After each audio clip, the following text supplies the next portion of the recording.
জয় আসছে, জয়ের বন্ধুরা আসবে, তাদের সাথীরা থাকার আসবে, সহপাঠীরা আসবে, আওয়ামী লীগকে শক্তিশালী করবে। দেশটাকে যেভাবে জননেত্রী শেখ হাসিনা এগিয়ে নিয়ে গেছেন, আগামের প্রজন্ম এই দেশটাকে উচ্চতর আসনে উঠাবে। সেটাই এই নতুন প্রজন্মের কাছে আমার আকাঙ্ক্ষা। আমাদের হাজার হাজার নেতা কর্মী আছে, ইয়াং, ডাইনামিক, শিক্ষিত।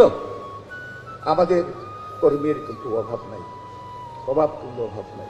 তাদেরকে সুযোগ দিলে তারা সুযোগকে কাজে লাগাবে, দেশটাকে এগিয়ে নিয়ে যাবে। সেটাই আমি সবসময় প্রত্যাশা করি। আমাদের বয়স হয়েছে, খুব বেশি কিছু আর দেওয়ার কোনো সময়ও নাই, শক্তিও নাই।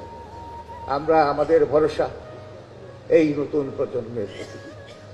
আমি যে বলি যে আওয়ামী লীগ তো একটা রাজনৈতিক দল না, আমি সবসময় সেটাকে ক্লাসিফাই করি একটা অনুভূতি। পৃথিবীতে কোনো রাজনৈতিক দল নাই যত আত্মত্যাগ করেছে আওয়ামী লীগের মতো, আওয়ামী লীগের নেতা কর্মীদের মতো। সেজন্য আমি দলের কর্মী বলতে পারি না, আপনারা বিশ্বাসের কর্মী, আপনার বিশ্বাসের কর্মী।